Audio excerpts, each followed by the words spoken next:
Revenir sur ce qui s'est passé à la période des questions et ce qu'on vit depuis 2 semaines à l'Assemblée nationale. Vous savez, on a soulevé d'entrée de jeu, lorsqu'on a eu connaissance de ces publicités-là, à l'effet que ce sont des publicités partisanes, et ça, je pense qu'on n'en démord pas. Vous avez vu la vice-première ministre qui, dès le départ, niait le tout en parlant de la gratuité des messages, que c'était des bulletins d'information, qu'il n'y avait pas de partisanerie là-dedans et qu'il n'y avait pas d'argent non plus de l'État engagé parce qu'il y avait offre d'un réseau de radio de faire des messages publicitaires gratuits. Vous savez, si vous avez suivi les différentes périodes de questions et tout ce qui s'est dit depuis, vous avez vu que la vice-première ministre, qui est devenue responsable de la publicité partisane et du gouvernement et du premier ministre, commence à manquer d'arguments. Parce que ce qu'on voit, c'est un premier ministre arrogant. C'est un premier ministre qui est prêt à faire à peu près n'importe quoi avec l'argent des gens, parce qu'en plus d'utiliser du temps d'antenne qui lui est offert, il utilise également un autre temps d'antenne, payait même nos taxes et nos impôts pour faire la promotion de ses messages, de sa formation et de son poste de premier ministre.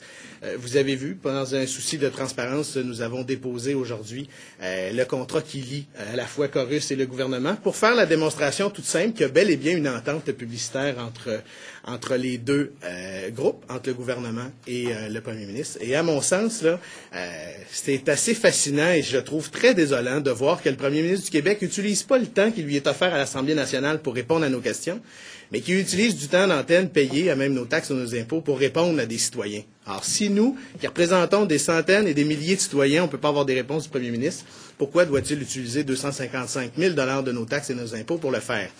Alors, la vice-première ministre semble manquer de réponse. Elle se contredit, je pense, de façon assez allègrement. Elle l'a fait à quelques reprises depuis. Ça manquait d'arguments par rapport à ça, mais nous, on n'en démord pas. Une chose qui est très claire, c'est qu'il doit avoir retrait de ces publicités-là. Et nous, on pense qu'il faut aller jusqu'à demander au Parti libéral du Québec de rembourser ça, parce que c'est de la publicité partisane. Et vous avez vu très clairement, là, jusqu'à maintenant, il y a les politiciens qui le pensent, il y a les 2/3 de l'Assemblée nationale qui pensent ça, il y a des citoyens qui le pensent parce qu'on entend parler, il y a des commentateurs comme vous qui le pensent parce qu'on les lit, on les entend, et il y a aussi le vice-président de Corus, et là, je n'ai pas ces mots exacts, je l'ai cité tantôt, qui va jusqu'à dire, ben écoutez, moi je ne l'ai pas offert aux deux autres formations politiques. Pourquoi? Parce que j'ai l'impression qu'ils n'avaient pas les moyens de se payer ce type de campagne publicitaire. Alors pour moi, tout a été dit. Je pense que c'est au gouvernement maintenant de cesser cette façon honteuse de faire le travail politique. M. Legault, comment expliquez-vous que le contrat que vous avez déposé à l'Assemblée nationale soit rédigé en anglais, alors que l'entreprise, l'agence de placement a une adresse à Montréal et que l'autre partie, c'est le gouvernement du Québec, qui a une loi qui... Je vais bien franc avec vous, j'en ai aucune idée. Vous savez, moi, ça a été obtenu de par nos services de recherche. J'ai noté ça à la lecture. Là, on voit qu'on a un peu de difficulté à lire l'ensemble du contrat. Mais ce qui est très clair là-dedans, c'est qu'on le voit même les séquences. On peut même prévoir quand sera le prochain message du premier ministre. Quant à sa forme, je comprends que ça soulève des questions, mais vous leur poserez directement la question. Il y a des gens au gouvernement du Québec, il y a des gens au Parti libéral du Québec qui ont contrôlé cette information-là, qui ont contrôlé le message manifestement et qui ont fait ces ententes-là.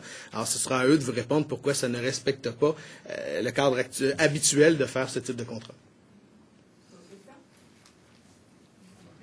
Merci. 10 minutes aux deux parties d'opposition, c'est ça, hein? Corus a affaire à vous autres, non? Non, c'est-à-dire que, et j'ai pas les fins détails parce que j'ai pas été la personne qui a fait cette négociation-là, mais ce qui est très clair, c'est que le premier ministre et le gouvernement ont eu un temps d'antenne X qui lui a été offert et les partis d'opposition se sont vus offrir des temps restreints à être partagés entre eux avec un cadre qui était beaucoup plus restrictif que celui du premier ministre. Alors, il n'y a pas eu d'égalité dans les chances pour avoir ce temps d'antenne-là gratuit et jamais, au grand jamais, il a été offert à l'Action démocratique du Québec d'utiliser une campagne publicitaire payée à même les fonds publics. Et ça, de toute façon, on ne l'aurait pas fait parce qu'on ne fait pas de publicité partisane avec les argents des gens. On les fait avec nos propres argents. Moi, j'ai gagné ma campagne avec les miennes, avec mes propres fonds. C'est pas au premier ministre du Québec d'utiliser l'argent du gouvernement et des gens pour faire la sienne. Oui, le temps qui était différent, est-ce qu'il y avait d'autres critères? Vous dites que c'était plus restrictif. Est-ce qu'il y avait d'autres critères? J'ai pas tous les détails de ça. Je n'étais pas la personne qui a fait cette négociation-là. Ce que je peux vous dire, c'est que l'offre était à ce point inconcevable pour nous et le Parti québécois qu'on a tous les deux refusé du temps d'antenne offert par une station de radio pour pas se mêler à ce qui était offert au premier ministre. S'il y a égalité des chances Les gens sont d'accord pour faire ce type de campagne-là, d'offrir des messages à la population. Nous, on n'est pas contre démocratiser ce que c'est la politique. On est contre la partisanerie et l'arbitraire quand c'est fait avec l'argent du public. Ils ont expliqué la nécessité des autres annonces vu le fait qu'ils ont un 10 minutes gratis quand même. Vous dites, est-ce que vous faites un lien entre les deux? Oui, mais si on a du temps d'antenne gratuit, pourquoi est-ce qu'on a besoin de l'autre? C'est la question que j'ai posée. La deuxième question que j'ai posée à Mme Normando, vice-première ministre aujourd'hui, c'est celle-là. Alors, si vous êtes incapable de me dire franchement que c'est une campagne partisane comme on le pense, pourquoi avoir du temps gratuit offert et pourquoi avoir du temps payé à même nos taxes et nos impôts? S'ils voulaient avoir du temps, ils en avaient. Alors, pourquoi faire les deux? Et quelle est la distinction entre les deux? Moi, je pense que la distinction, elle est là. Il y a utilisation à des fins partisanes de nos argents et ils utilisent du temps d'antenne gratuit offert par un réseau pour faire de la politique gouvernementale. Et ça, ce bout-là, le dimanche matin, c'est leur choix, c'est leur décision. On a pris les nôtres et on vit avec. Une chose qui est très claire, c'est que pourquoi ne pas payer le dimanche et pourquoi payer la semaine? Au bout de la ligne, c'est vous, moi et les autres qui ont payé de toute façon. Le gouvernement aurait pu dire, donnez-nous du temps d'antenne gratis, puis on va vous prendre l'annonce. La question se pose. Vous demanderez cette question-là aux gens du réseau concerné. Vous poserez cette question-là à Mme Normando. Mais ce qui est très clair, parce que c'est elle qui veut bien répondre au nom du premier ministre, mais ce qui est choquant dans un système comme le nôtre, ce qui est choquant pour des gens assis à la maison qui nous écoutent, c'est de voir que le premier ministre étire l'élastique pour faire de la partisanerie avec notre argent, alors qu'ici même en chambre, du temps d'antenne, il y en a tous les jours. Aujourd'hui, il y avait 15 à ma première question, 45 secondes à la deuxième, et il a décidé de rester assis sur ses mains. C'est son choix. Est-ce que c'est la fatigue? Est-ce qu'on est en fin de période de questions? C'est lui qui décide, mais une chose est très claire, il s'est jamais levé là-dessus. Pourquoi?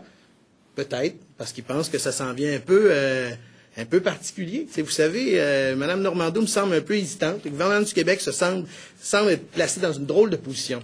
Mais aujourd'hui, là, qu'est-ce qu'on fait? Il faut avoir le retrait, il faut que ça cesse, et possiblement un remboursement de la part du Parti libéral du Québec. Merci.